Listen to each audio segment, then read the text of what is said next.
as silent as Miss Rucastle and much less amiable. They are the most unpleasant couple, but fortunately I spend most of my time in the nursery and my own room, which are next to each other in one corner of the building. For 2 days after my arrival at the Copper Beeches, my life was very quiet. On the third, Miss Rucastle came down just after breakfast and whispered something to her husband. "Oh, yes," said he, turning to me. "We are very much obliged to you, Miss Hunter, for falling in with our whims so far as to cut your hair. I assure you that it has not detracted in the tiniest iota from your appearance. We shall now see how the electric blue dress will become you. You will find it laid out upon the bed in your room, and if you would be so good as to put it on, we should both be extremely obliged." The dress which I found waiting for me was of a peculiar shade of blue. It was of excellent material, a sort of beige, but it bore unmistakable signs of having been worn before. It could not have been a better fit if I had been measured for it. Both Mr. and Miss Rucastle expressed a delight at the look of it, which seemed quite exaggerated in its vehemence. They were waiting for me in the drawing room, which is a very large room, stretching along the entire front of the house, with 3 long windows reaching down to the floor. A chair had been placed close to the central window, with its back turned towards it. In this I was asked to sit, and then Mr. Rucastle, walking up and down on the other side of the room, began to tell me a series of the funniest stories that I have ever listened to. You cannot imagine how comical he was, and I laughed until I was quite weary.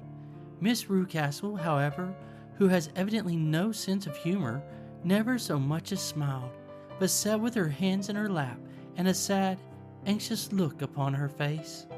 After an hour or so, Mr. Rucastle suddenly remarked that it was time to commence the duties of the day, and that I might change my dress and go to little Edward in the nursery. 2 days later, the same performance was gone through under exactly similar circumstances. Again I changed my dress, again I sat in the window, and again I laughed very heartily at the funny stories of which my employer had an immense repertoire and which he told inimitably.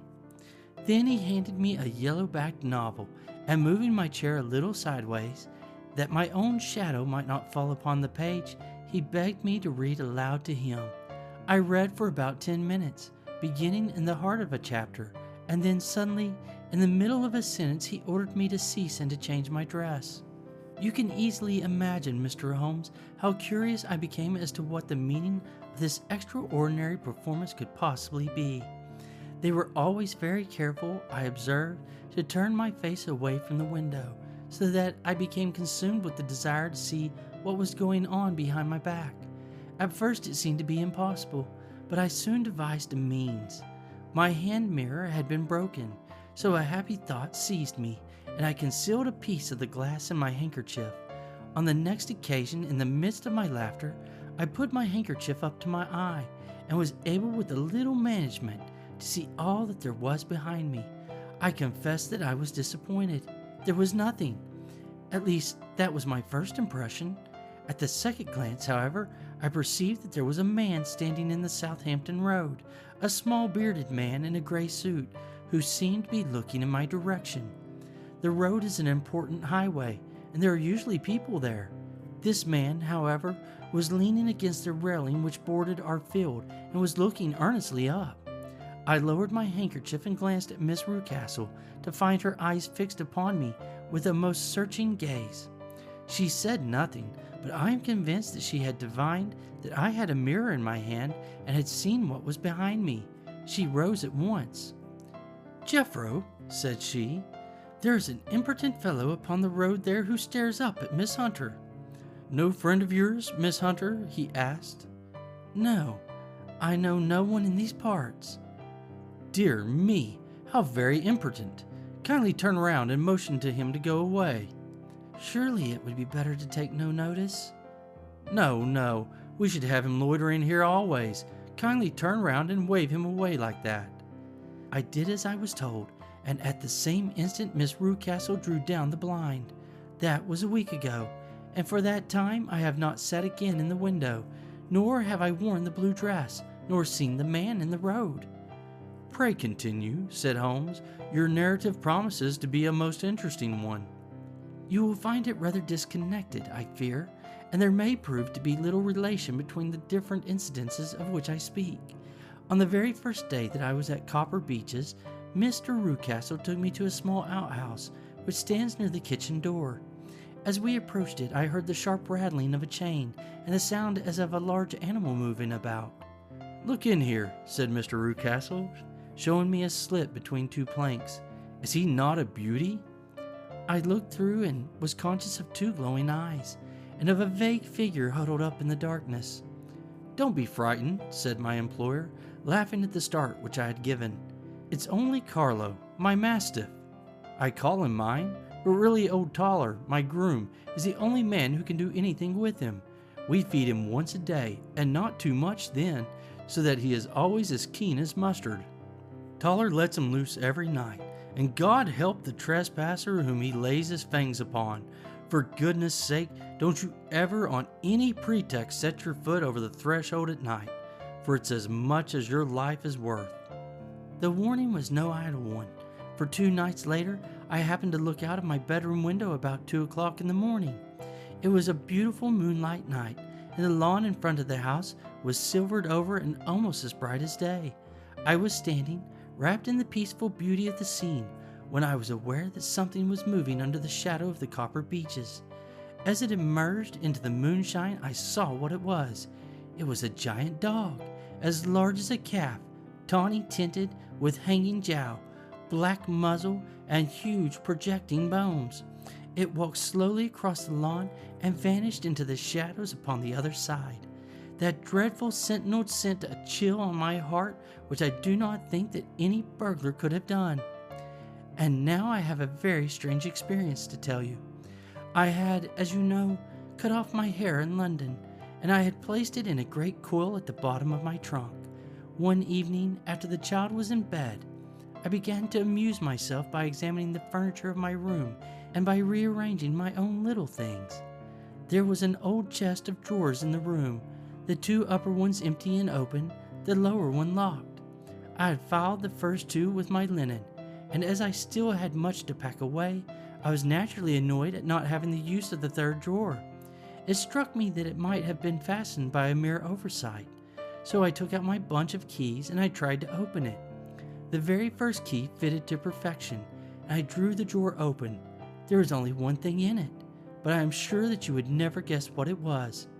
It was my coil of hair. I took it up and examined it. It was of the same peculiar tint and the same thickness, but then the impossibility of the thing obtruded itself upon me. How could my hair have been locked in the drawer? With trembling hands I undid my trunk, turned out the contents, and drew from the bottom my own hair.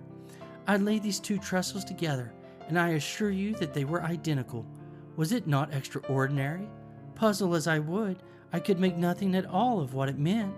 I returned the strange hair to the drawer, and I said nothing of the matter to the Rucastles, as I felt that I had put myself in the wrong by opening a drawer which they had locked. I am naturally observant, as you may have remarked, Mr. Holmes, and I soon had a pretty good plan for the whole house in my head. There was one wing, however, which appeared not to be inhabited at all. A door which faced that which led into the quarters of the Tollers opened into this suite, but it was invariably locked. One day, however, as I ascended the stairs, I met Mr. Rucastle coming out through this door, his keys in his hands, and a look on his face which made him a very different person to the round, jovial man to whom I was accustomed. His cheeks were red, his brow was all crinkled with anger, and the veins stood out at his temples with passion. He locked the door and hurried past me without a word or a look. This aroused my curiosity, so when I went out for a walk in the grounds with my charge, I strolled round to the side for which I could see the window of this part of the house. There were 4 of them in a row, 3 of which were simply dirty, while the 4th was shuttered up.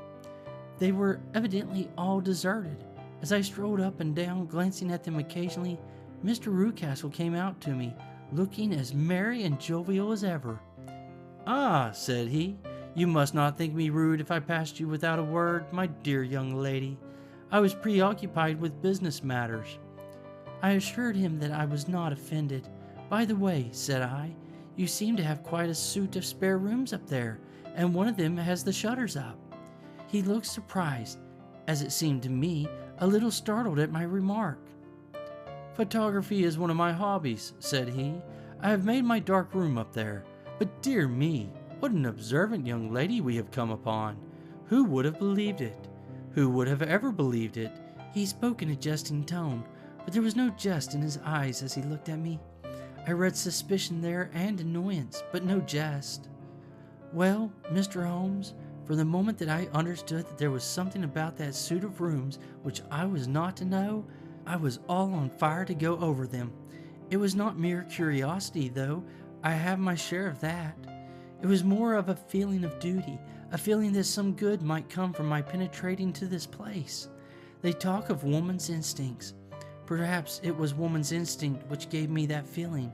At any rate, it was there, and I was keenly on the lookout for any chance to pass the forbidden door. It was only yesterday that the chance came. I may tell you that, besides Mr. Rucastle, both Toller and his wife find something to do in these deserted rooms, and I once saw him carrying a large black linen bag with him through the door. Recently, he has been drinking hard, and yesterday evening he was very drunk, and when I came upstairs there was the key in the door. I have no doubt at all that he had left it in there. Mr. and Miss Rucastle were both downstairs, and the child was with him, so that I had an admirable opportunity. I turned the key gently in the lock, opened the door, and slipped through. There was a little passage in front of me, unpapered and uncarpeted, which turned at a right angle at the farther end. Round this corner were 3 doors in a line, the first and third of which were open. They each led into an empty room, dusty and cheerless, with 2 windows in one and one in the other, so thick with dirt that the evening light glimmered dimly through them. The center door was closed, and across the outside of it had been fastened one of those broad bars of iron bed, padlocked at one end to a ring in the wall, and fastened at the other with stout cord. The door itself was locked as well, and the key was not there. This barricaded door corresponded clearly with the shuttered window outside, and yet I could see by the glimmer from beneath it that the room was not in darkness.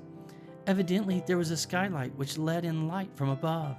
As I stood in the passage gazing at the sinister door and wondering what secret it might veil, I suddenly heard the sound of steps within the room and saw a shadow pass backward and forward against the little slit of dim light which shone out from under the door. A mad, unreasoning terror rose up in me at the sight, Mr. Holmes. My overstrung nerves failed me suddenly, and I turned and ran as though some dreadful hand were behind me, clutching at the skirt of my dress. I rushed down the passage, through the door, and straight into the arms of Mr. Rucastle, who was waiting outside. "So," said he, smiling, "it was you then. I thought that it must be when I saw the door open." "Oh, I am so frightened," I panted. My dear young lady, you cannot think how caressing and soothing his manner was. And what was frightening you, my dear young lady?" But his voice was just a little too coaxing. He overdid it. I was keenly on my guard against him.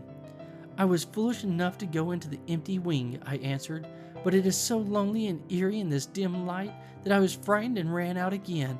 Oh, it is so dreadful still in there." "Only that?" said he, looking at me keenly. "Why, what did you think?" I asked. "Why do you think that I locked this door?" "I am sure that I do not know." "It is to keep people out who have no business there. Do you see?" He was still smiling in the most amiable manner. "I am sure if I had known." "Well then, you know now. And if you ever put your foot over that threshold again—" Here in an instant the smile hardened into a grin of rage, and he glared down at me with the face of a demon. "I'll throw you to the mastiff." I was so terrified that I do not know what I did. I suppose that I must have rushed past him into my room. I remembered nothing until I found myself lying on my bed trembling all over. Then I thought of you, Mr. Holmes. I could not live there longer without some advice. I was frightened of the house, of the man, of the woman, of the servants, even of the child. They were all horrible to me. If I could only bring you down, all would be well.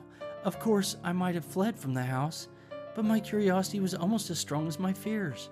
My mind was soon made up. I would send you a wire.